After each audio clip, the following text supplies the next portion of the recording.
चांगलं पहिलवानाच्या नावाने चांगलं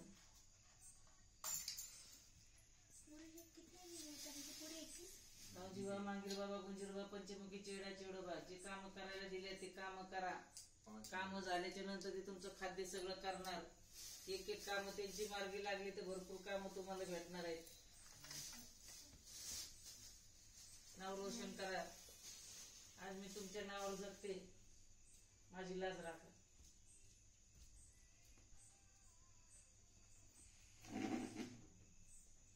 जे दावजी पाटील तुम्ही जे सांगितले ते त्यांनी करायला घेतले. पंढरपूरचा माणूस कोण आहे त्याचं काम करा. सांगितल्याप्रमाणे त्यांनी सगळं तुमचं करायला लागले. तुम्हाला खाते बी दिले. अनाथ आणि पाण्यात पाणी लेकरातली करून माणसात माणूस पैशात पैसा राहू दे. ते होणारच होत.